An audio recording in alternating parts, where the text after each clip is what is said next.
This is CGTN, China Global Television Network.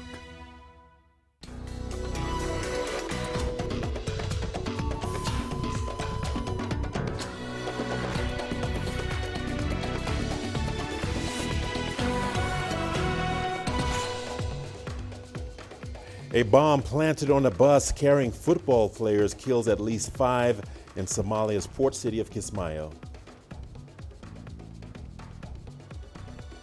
The World Health Organization warns that gains made against COVID-19 at risk of being eroded.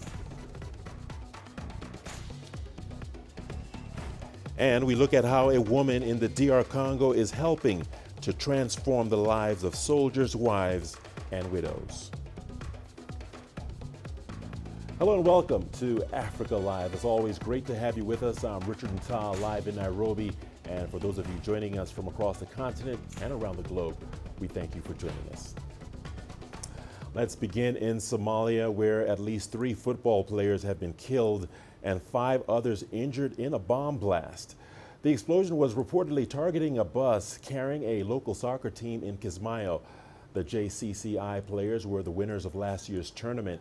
They were going to deliver the trophy they had won and were to be paraded during the opening ceremony of the new season. No group has claimed responsibility for yesterday's attack. President Mohamed Abdullahi Farmajo and Jubaland State Leader Ahmed Mohamed Islam have both condemned the terrorist attack. When I arrived at the scene, I witnessed the bus burning inside out. Some of the players died on the spot and others suffered injuries. I could see the vehicle in flames. About 15 players were there. 3 footballers were killed in the explosion planted by the Al-Shabaab terrorists in the team bus. There are also injuries sustained by 5 others, 4 of them with minor injuries, and the other is severely wounded. We wish them a quick recovery. Let's turn our attention to China, where the country's mainland continues to fight its most concerning outbreak of the coronavirus since Wuhan early last year. The eastern province of Jiangsu recorded another 19 cases. 6 were in the provincial capital, Nanjing. The city has reported over 180 cases since the first infections emerged last week. Tough COVID restrictions are once again in place. Another 6 new cases were announced in Hunan province and 1 in Liaoning, Fujian, and Sichuan provinces. 2 were reported in Chongqing municipality. Chinese authorities say the outbreak in Nanjing was traced to a flight from Russia. Reporter Liu Jianxin has more. Latest in Nanjing, a new area has been designated as a medium risk area in Nanjing now. And health officials said that this all originated from Nanjing International Airport, Lukou, because the genetic information of the early reported cases is consistent with an imported case from flight CA910 from Russia. Earlier, a woman cleaner who's confirmed of the virus told the press that the allocation and distribution of cleaning staff and tools for both domestic and international flights are mixed. That's where the problem is, because they have high chances of touching the garbages from both flights, and that could carry the virus. On July the 28th, China's Central Commission for Discipline Inspection pointed out that the management at the airport was not professional. As a result, the airport has suspended all its flights now, and the place is under cleaning and sterilization.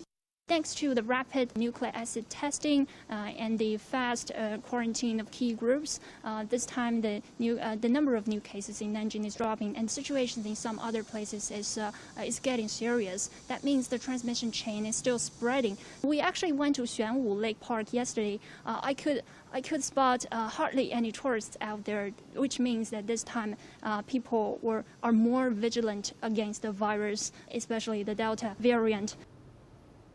Meanwhile, the World Health Organization has warned that the world is at risk of losing hard-won gains in fighting COVID-19. It says COVID-19 infections have increased by 80% over the past 4 weeks. Much of this is due to the highly transmissible Delta variant spreading across the globe. Tuli Shabalala has more. The U.S. Centers for Disease Control and Prevention has described the Delta variant of the coronavirus as being as transmissible as chickenpox.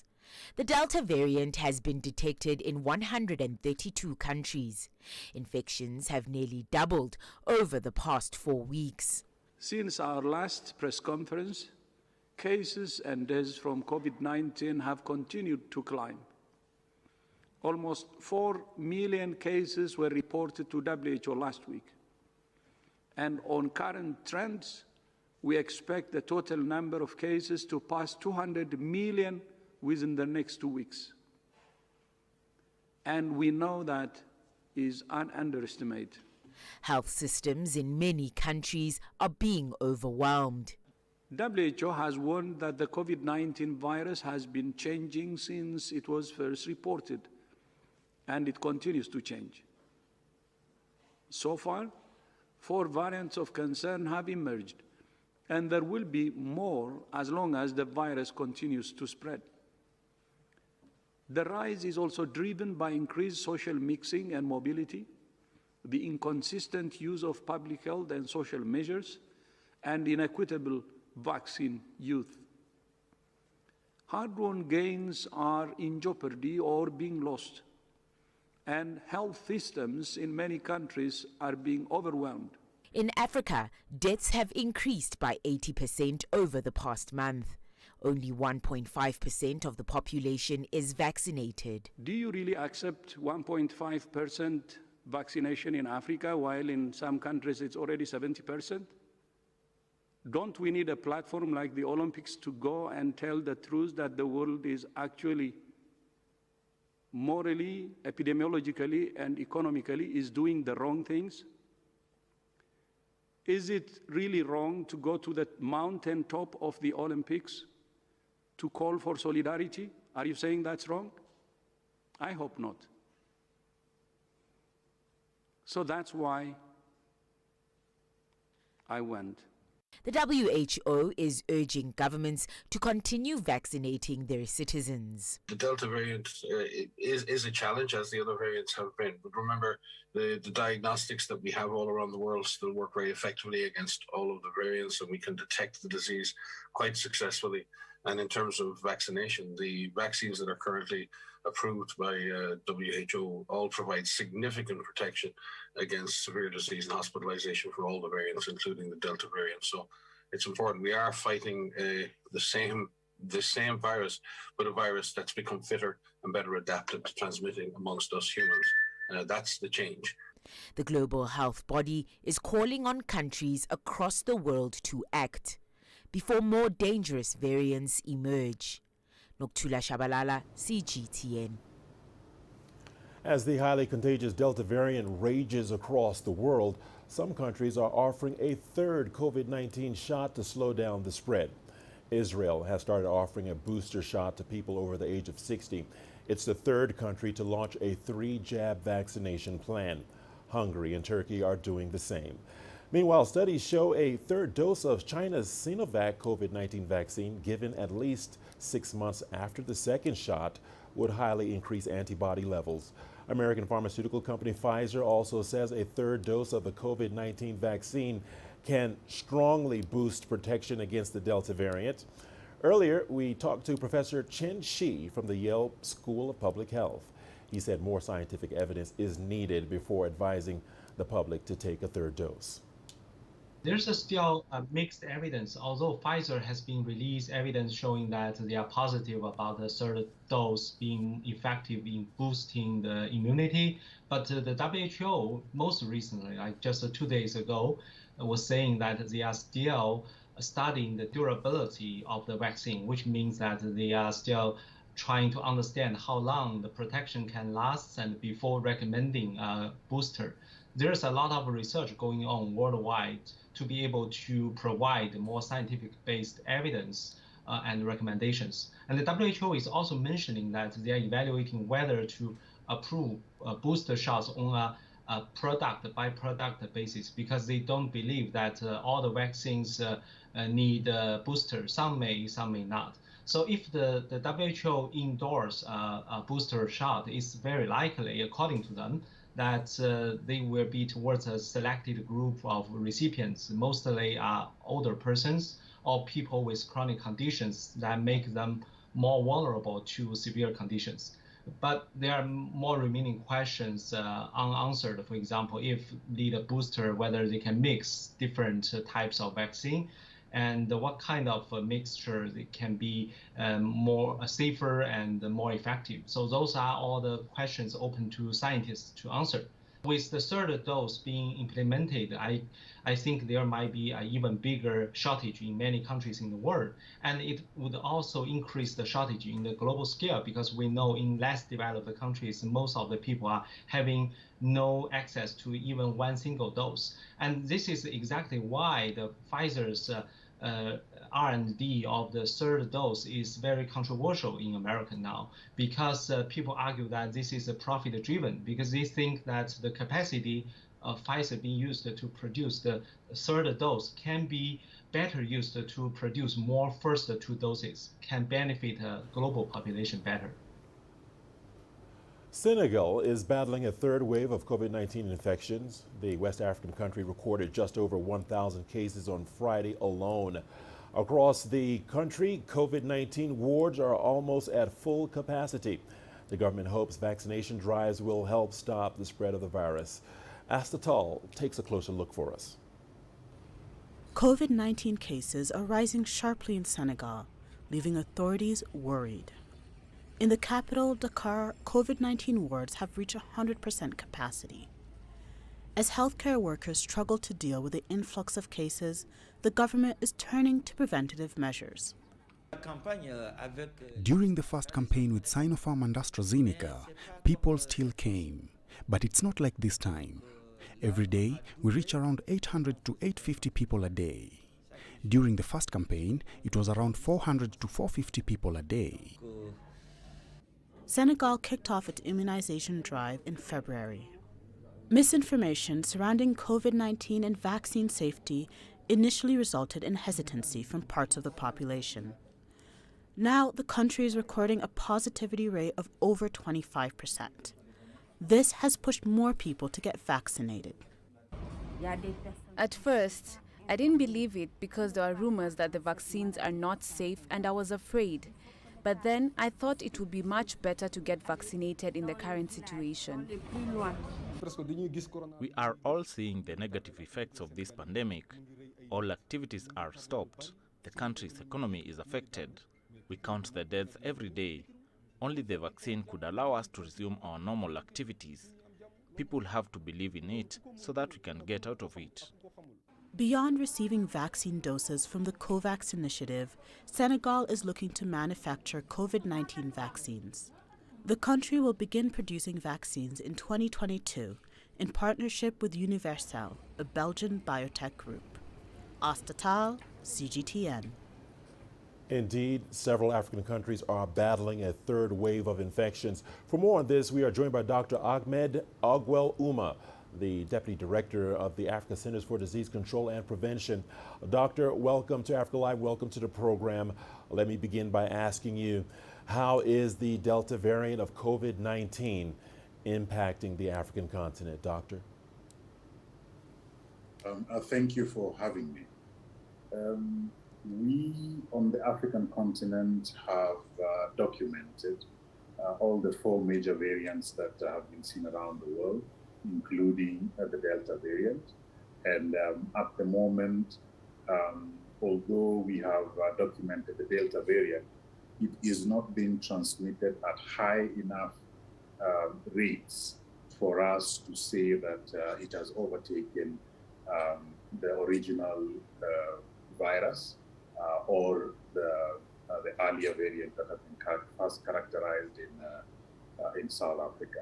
But for sure, the Delta variant is on the continent, and we are concerned that as it spreads, it will cause complications to our strategy to interrupt transmission in Africa.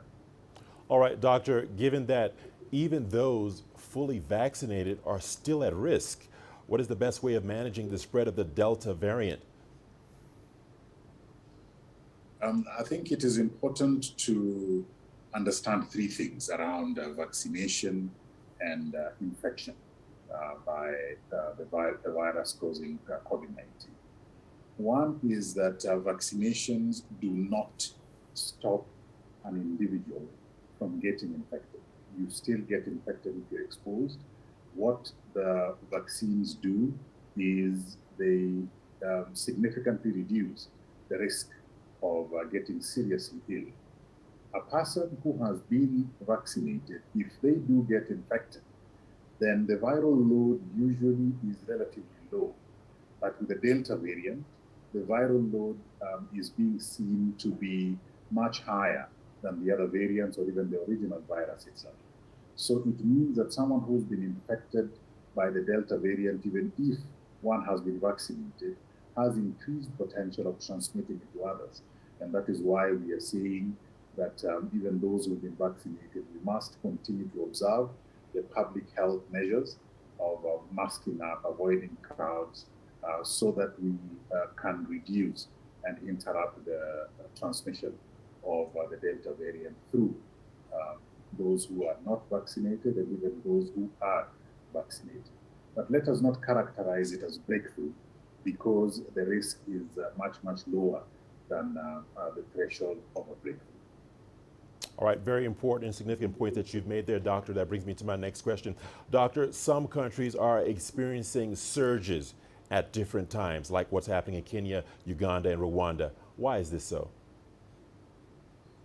Surges are essentially seen in three situations. One is that a country is testing at the recommended rates. Second is that the transmission is being seen within particular defined areas. It is not dispersed throughout the country. And third, what kind of virus, the type of variant that is resulting in these infections. In the situation of the countries that you mentioned, neighboring countries seeing different levels of transmission, it is essentially because countries are working to beat down the curve, and they are doing that at different times. And we do not have enough cross-border communication and individuals crossing borders. We don't have that at high enough levels for one country's surge to affect the next country's surge. But we are seeing the surges at different times because countries on the continent are doing a good job of bringing down the numbers, and then the next country is not starting at the same time. So they are not synergized for the reasons that I mentioned just now. All right, Dr. Ahmed Ogwell Uma, let's leave the conversation here for now. We appreciate your expertise. Many thanks. A number of developed countries with high vaccination rates are relaxing border controls to allow for travel, but it may be a while before people in African countries are afforded the same freedom of movement, with only a small percentage of the population vaccinated. CGTN's Julie Shire reports. Slowly but surely, international travel is returning, and if you're fully vaccinated, the world is your oyster again. With the UK lifting quarantine restrictions for British travellers, life seems to be easier when venturing abroad. But what does that mean to South Africa and the continent, where the majority of the population is still not vaccinated? It's a good sign that we are going to coexist with the pandemic. I think that's the most important message out there, is that for as long as you've got a negative test, you're vaccinated, traveling the world is open to you. Less than 3% of the African population have so far been jabbed. As a result, South Africa and other countries on the continent remain red-listed and are unlikely to benefit from a restart in travel. They will come, but they will not come in the numbers that they usually come because you're on the red list. So they will obviously prefer destinations where people are vaccinated. We do obviously require the help of the private sector to ensure that we vaccinate the population and be able to open the economy. South Africa's tourism industry has been one of the hardest hit sectors. With the highest infection rate on the African continent, it may take some convincing from visitors to return. It's very difficult, going into a discussion when you're in the peak of a pandemic. But now we're in that position, I think, coming down, showing how we've managed, showing that we've got, definitely got an amazing health response. Even if we have to start engaging as a regional government with the EU, with the UK, with the US to say, how do we get onto a different level listing? The country has also suffered huge reputational damage after a recent spate of civil unrest. The tourism industry is very, very uncomfortable on bad publicity, strikes, protests, and what happened in Durban has a detrimental impact on the image of brand Durban and also brand South Africa. Because 2 or 3 years ago, we had xenophobic violence just before the tourism in Durban, which had a bad reputation for South Africa. The African continent remains on the back foot as a result of inequitable access to vaccines. Until such time, where countries are able to significantly boost vaccinations, travel in and out of these regions will remain slow. Julie Shara, CGTN, Cape Town, South Africa. You're watching Africa Live. We'll see you on the other side of the break with more news stories. Here's what's ahead. We look at how a woman in the DR Congo is helping to transform the lives of soldiers' wives and widows.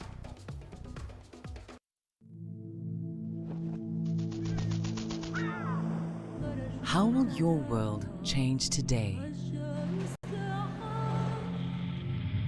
What happens here? What happens there? Or what you make happen for yourself. If it matters to you, it matters to us too. Your stories are the stories that need to be told. Africa Live. Find your voice.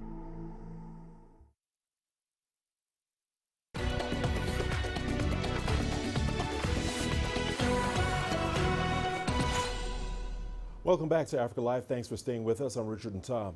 A Congolese woman who lost her husband and 3 children in a rebel attack more than 2 decades ago is now helping to transform the lives of soldiers' wives and widows. Generose Mwavita fled the east of the Democratic Republic of Congo in 2001 and settled in Kinshasa, where she is training women to cook and bake to make a living. CGTN's Chris Ochimringa has more from Kinshasa. Taking a trip down memory lane, Generose Mwavita reminisces about the good old days she had with her husband and children. Her husband was a soldier who got killed by rebels in a village called Kasika in eastern DRC in 1998. She sought refuge inside a church with 4 of her children, but the rebels stormed the church and killed 3 of them.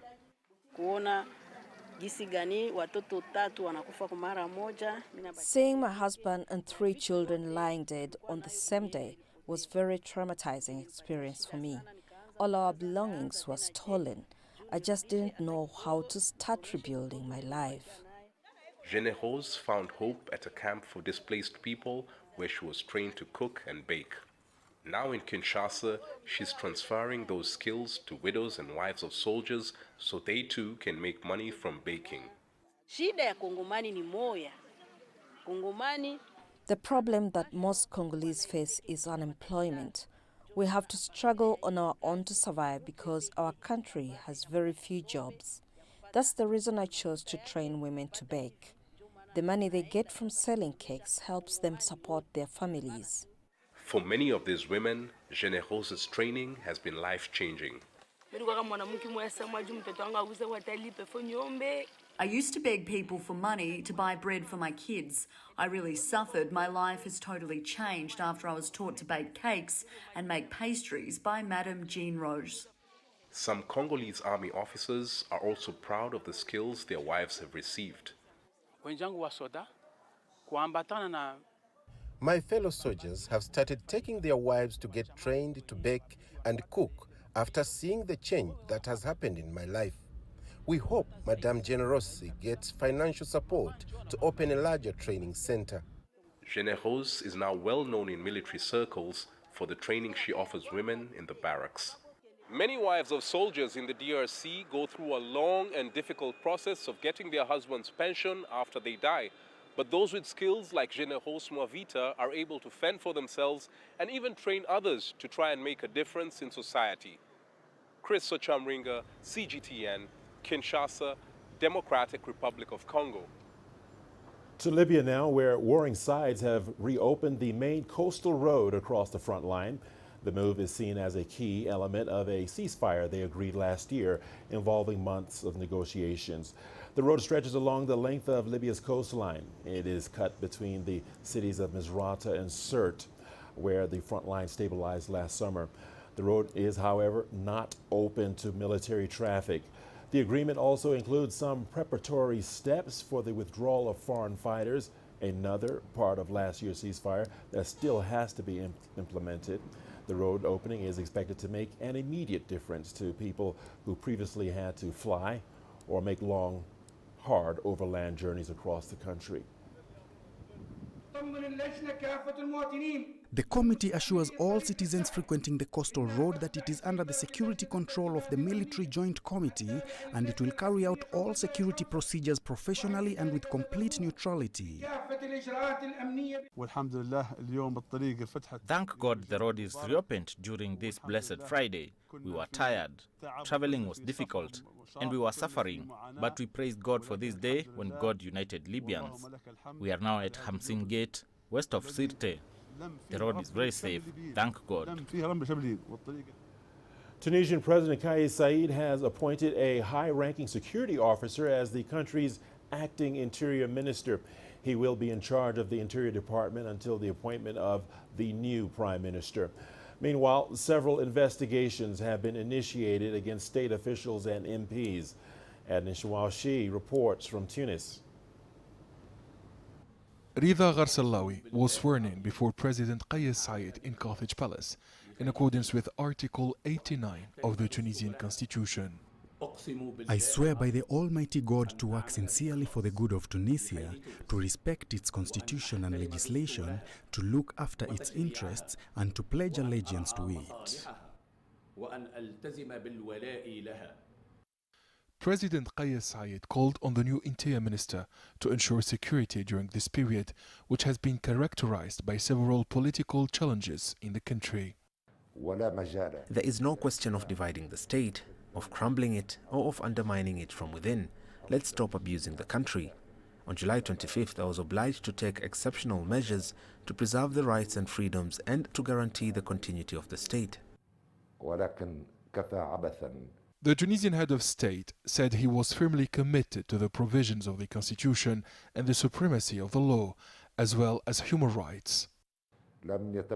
In recent days, no one has been imprisoned or deprived of his rights. No arrests have been made and no violation of the law has been recorded by the authorities. The law is applied to all equally. The Tunis Court of Appeal announced that an investigation has been initiated against the former president of the National Anti-Corruption Authority. The public prosecutor has also opened an investigation following a complaint filed against dozens of MPs who lost their immunity on July 25th. Several Tunisian civil society organizations have urged President Kais Saied to announce deadlines for the implementation of the exceptional measures and the return to normal functioning of state institutions. Activists have called for national dialogue to put an end to the current political crisis. Adnan Shawashi, CGTN, Tunis. The recent Global Education Summit, co-hosted by UK Prime Minister Boris Johnson and Kenyan President Uhuru Kenyatta in London, raised a record $4 billion from donors for the Global Partnership for Education. In many countries, including Kenya, the COVID-19 pandemic has worsened the education situation. CGTN's Nick Mudima now reports. Education around the world has been hit hard by the COVID-19 pandemic. Many learning institutions are struggling to cope with the situation. Studies High School is one such example. The attendance here is at 50% and teachers are struggling to recover the lost time. Many students are also yet to report back to school even as the workload keeps piling up. Our teachers also, they are trying to finish the syllabus for the syllabus coverage so that we may do our exams after the syllabus has been covered. It has been hectic simply because when you look at the duration, the time span, one thing is the weeks were reduced by 9. That's one. Two, when the students came back, After that break, most of them you realize that they had forgotten everything. So it's like you are to recap everything that's already been done. Even as the classes are going on, the challenges affecting the students include physical ones. The quest to clear syllabus on time has proven to be difficult for most learners because the clogged calendar is compromising the quality of education. Right now, they have to make it quick just to catch up for the lost time. According to UNESCO, before the COVID-19 pandemic, there were an estimated 258 million students out of school. After the pandemic, the global inequality grew, and now millions of less privileged learners in developing countries are at risk of not returning to school. It's with this backdrop that world leaders through the Global Education Summit raised $4 billion, putting the program on the path of raising $5 billion over the next 5 years to transform education for millions of the world's most vulnerable children. The summit brought together leaders from governments, businesses, private foundations and development banks to commit funding and support for children's education in the world's lowest income countries. We not only raise our hands in support to education, but we also walk with our heads held high, confident that we will indeed reach our target of raising $5 billion for education by 2025. Thank you for supporting the GPE. Thank you for digging so deep into your pockets. And thank you for investing in education of young people, of children across our planet. It is the single best investment we can make in the future of humanity. Early in May, Kenya's President Uhuru Kenyatta and the UK Prime Minister Boris Johnson conducted a virtual visit of Westlands Primary School in Nairobi, Kenya, and Cliffs Cross Primary School in Ferryhill, England. This was part of the Global Partnership for Education initiative to advocate for equality in education and prioritize technology and girls' education. Nick Mudimba, CGTN, Nairobi, Kenya. Don't go away. The news continues on Africa Live with our business segment. Here's what's ahead. The close link between human trafficking and external labor recruitment causing concerns in Uganda. Africa is the nexus of enterprise, and global business will tell you why it matters. From the mega investment projects to multi-billion-dollar mergers and acquisitions. Africa today collects, just in terms of revenues from taxes alone, $545 billion a year. If you take 10% of that and you devote it to the energy sector, problem solved. All this on Global Business, weekdays at this time on CGTN.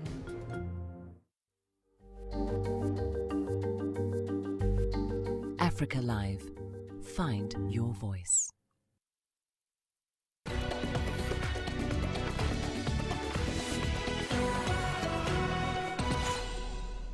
Welcome back to Africa Live. We appreciate your company. Anti-human trafficking campaigners in Uganda are growing increasingly worried by operations of external labor recruitment companies. They warn that some of these companies have become an avenue for human trafficking. CGTN's Hilary Ayesega reports. Nearly 2 years ago, Joan Namiga thought she was going to the United Arab Emirates to work as a maid. Instead, the 24-year-old ended up in the hands of a trafficker who transferred her to another person. Her woes began when she demanded for her wages. These are the scars from the beatings I got. The torture began in September last year when I was demanding payment for the 9 months I had worked. She managed to break free 4 months ago and is now back home with her family. Campaigners say young women like Joan are lured with promises of good-paying jobs. The recruitment companies are then paid in advance for movement of the migrant workers. This person works as a broker because he has to get this money and make sure that these girls, they are taken there. So by the time the migrant workers are gotten to be recruited, the director has already eaten maybe the money. So this one who will come and want to be recruited will be recruited under a lot of influence. One, there is fear. One, there is also deception. They are deceived day and night. You will work with your phone. The first thing you reach there, your phones are taken away. For the brokers, it's a lucrative business. Each person they traffic can bring in a commission of $2,000 or more. Uganda has over 200 labor exporting companies. Campaigners say in the last 3 years, they've rescued over 300 young women that were trafficked abroad. To curb the problem, they want local authorities to manage the process of exporting labor instead of private companies. The government has already stripped 8 companies of their licenses on allegations of human trafficking. There's fraud and there's deceit, in the process. And so if you're in that chain, please make sure that you clean up, even the companies clean up your supply chain. Labor recruitment agencies say they are working with the government to eliminate companies that are tarnishing their image. According to the Trafficking in Persons report from 2020, over 7,000 children in Uganda are currently being exploited through sex trafficking. The activists are also urging local authorities to create more high-paying jobs at home so workers don't feel like they have to move abroad to make a living. The hope is these and more interventions could help protect young people like Namuyiga from being trafficked. Hilary Isiga, CGTN, Kampala, Uganda. Let's head to South Africa, where 60% of public sector members represented by 4 majority labor unions signed a wage deal this week after negotiations that dragged on for over 3 months. The members finally agreed on a new wage deal, avoiding strike action. Richard Nta has the details. 4 labor unions representing nurses, teachers and government administrators were demanding in the region of 8%. But finally agreed to take a 1.5% increase. We had to compromise quite a bit. If you look at our initial demands and where we ended up, I think there is a great difference. But looking at the current economic climate and what has happened over the last 2 weeks or so, that it would be in the interest of all public servants that we should sign the agreement. The 1.5% is way below inflation, but it is more than what the government can afford. In the 2019-2020 financial year, $41 billion was spent on public worker salaries. South Africa has 1.2 million public service workers, and the Treasury is spending a third of the country's budget to pay them. The agreement was anticipated, and I say this because the negotiations have been going for quite a while, and I do not think any party wanted it to a possible strike. The PSA represents over 230,000 members. Agreeing to this deal is a major win for government, but the latest wage deal will only be in place for a year. South Africa's unions usually negotiate 3-year wage deals.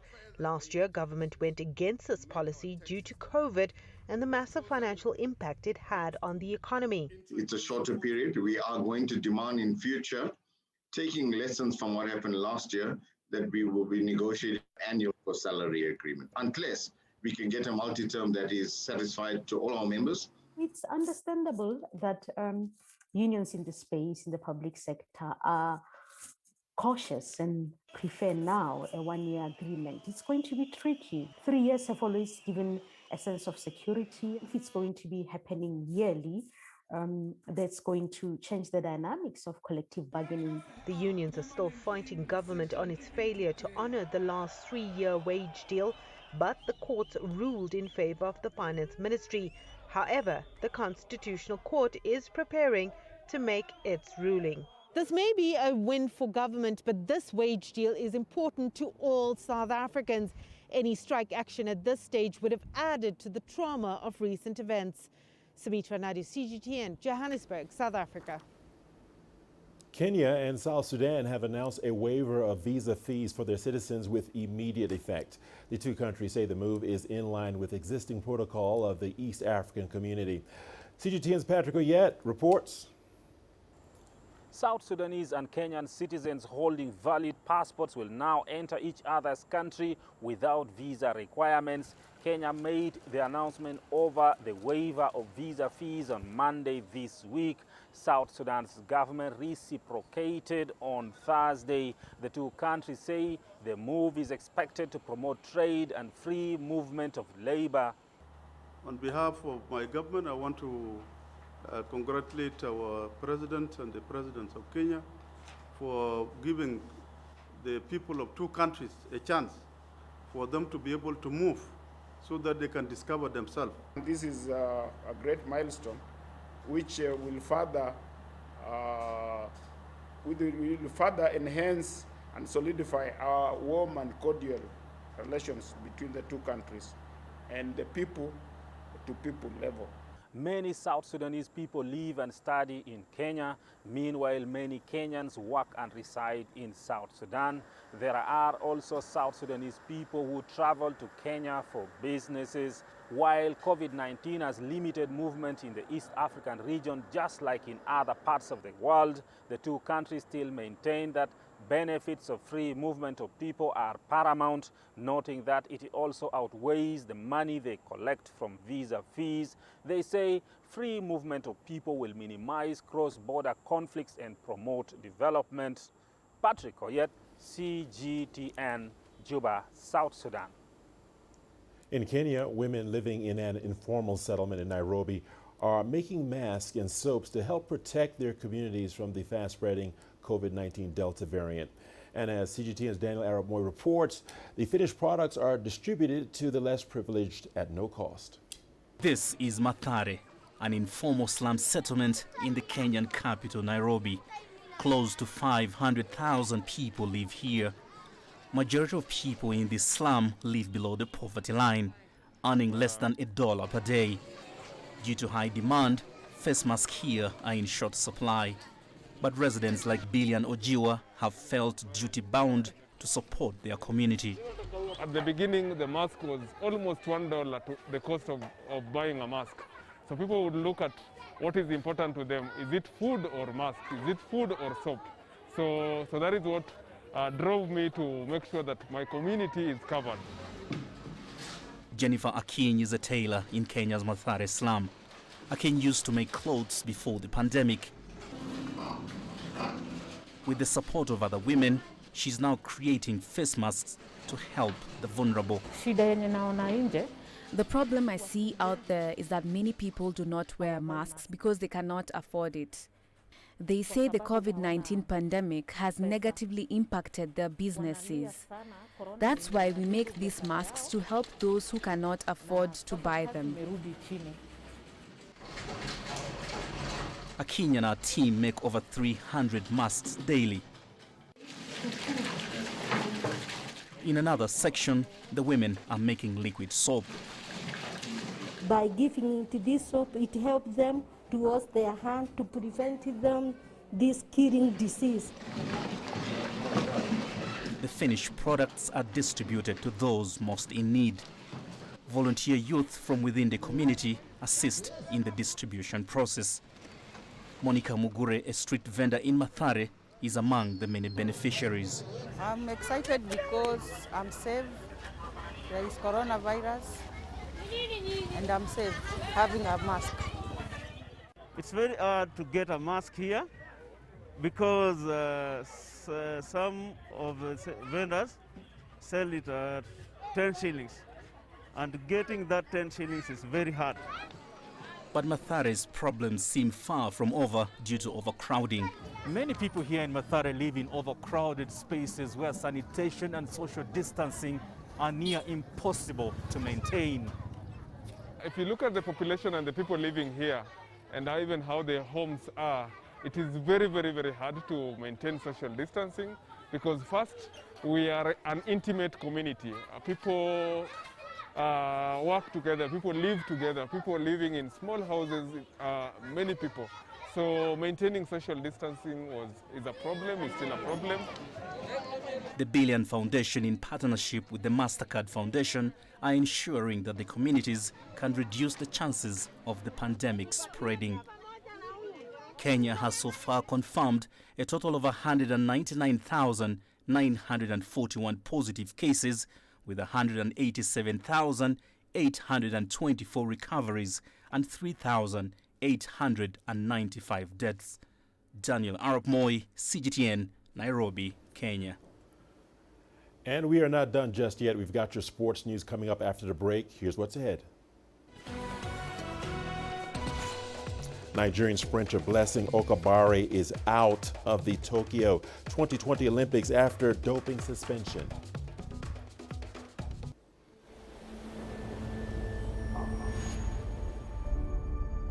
How would you create your legend? On the fields, on the tracks, in the arenas of Africa. Were you born to be a player? Could this moment be yours?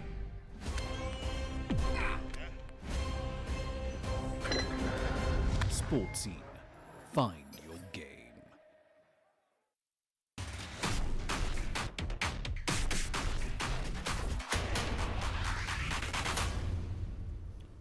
Welcome into Sport on Africa Live. We start with the devastating news for Nigeria from Japan.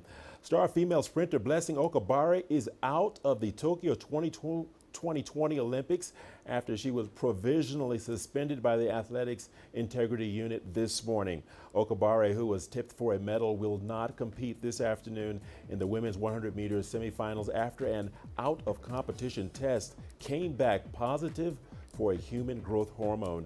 The 32-year-old Okabari, the Olympic long jump silver medalist at Beijing 2008 Games, had posted a time of 11.05 seconds in her 100 meters heat on Friday to qualify for the semis. Well, the banning of Okabari comes only 2 days after Nigeria's track and field team in the Tokyo Olympics received a hefty blow with the disqualification of 10 members of the Athletics Integrity Unit. The affected athletes failed to meet the minimum testing requirements under Rule 15 of the anti-doping rules for Category A federations. CGTN's Deji Badmus brings us this report. It's an abrupt end to the Olympic dream for the 10 Nigerian athletes who are already in Tokyo and were getting ready for the commencement of their events. The announcement by the Athletics Integrity Unit came like a bombshell, terminating several years of rigorous trainings by the athletes to make it to the global sporting event. A big disaster for Nigeria, for these athletes to train for the Olympics for 5 years and only be told after getting to Tokyo that they cannot compete. For Nigeria for failing to complete 3 out-of-competition tests in the last year or so. So it's really a way of us putting ourselves on the global map in a very bad and unintended way. The disqualified athletes have taken to the streets of Tokyo to protest against the Athletics Federation of Nigeria and the country's sports ministry, who bear responsibility for organizing the tests. Even top athletes of the country like sprint star Blessing Okabari have launched scathing criticism at the country's sports officials, calling them out for failing the athletes. How could we have taken as much as 10 athletes to the Olympics when we knew that they didn't make the requirements? I don't know what we were expecting. I don't know what magic we were expecting would happen. Waste of time, waste of resources, and all of that. It beats me. And it just shows that there's a process that has broken down there. And really the reason will be because the Athletics Federation has been in turmoil the last 2 years. There's been a leadership battle. And while that has been playing out, somebody needed to be telling these younger and inexperienced athletes, this is what you need to do. Nigeria is in this category. You need to make sure that all your tests are getting done. And unfortunately, nobody has done that for these athletes. The Athletics Federation of Nigeria has taken responsibility for the lapses and apologized. The country's sports minister has also apologized and promised an inquest. But many Nigerians say there must be consequences. It's beyond belief that you could train, sweat for 5 years, sacrifice, put your life on hold, get to Tokyo, get there and be told that you're here, but you can't compete. Some of them will be able to qualify again in 3 years' time, but there are many athletes who only get one chance to go to the Olympics, and this might have been it for some of them. You just never know. Other African countries affected by the disqualification include Kenya with 2 athletes, Ethiopia with 1, and Morocco with 1 as well. Nigeria accounts for half of the 20 disqualified athletes on the list. This is the lowest of the low for me. You couldn't probably have gone any lower than this. So let's hope that we've learned our lessons. Let's hope we will correct our mistakes and ensure that this doesn't happen anymore. The disqualification to some extent has set the country back on its hopes of winning medals at the Olympics. But the consolation is that popular names like Divine Oduduru, Blessing Okabari and Esobrume are still in the games. The Athletics Federation of Nigeria has since appointed a new head for its Medical and Anti-Doping Commission. Deji Badmos, CGTN, Lagos, Nigeria. And in news just in, Kenyan 100 meters runner Marco Tieno has failed a doping test at the Tokyo 2020 Olympics after his A sample returned an advanced analytical finding for banned steroids.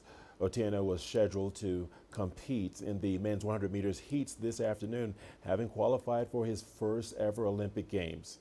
The 27-year-old Otieno clocked 10.05 seconds at the Kenyan trial to finish second behind Ferdinand Omanyala to book his ticket to Japan.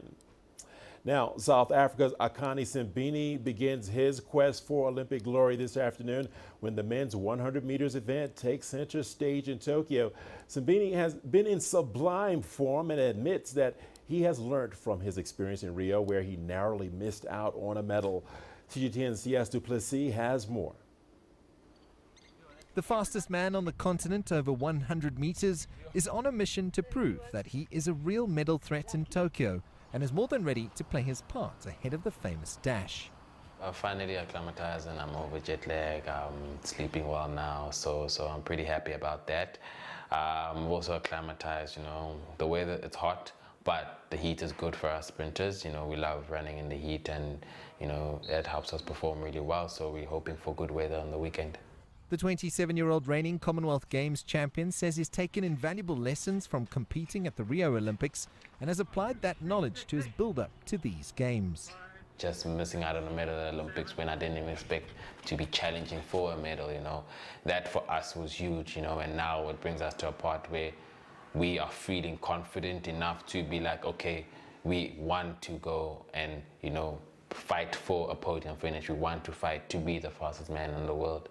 Olympic gold is the main objective for the University of Pretoria sprinter, who believes that he has evolved into a composed athlete capable of winning Africa's first medal in the 100 meters for 25 years. I think right now where I'm at as an athlete, I've gained so much knowledge and gained so much as a sprinter to bring me to this point where I am a mature sprinter. I know how to control my races. I know how to be a sprinter in a championship, and I know how to run a championship.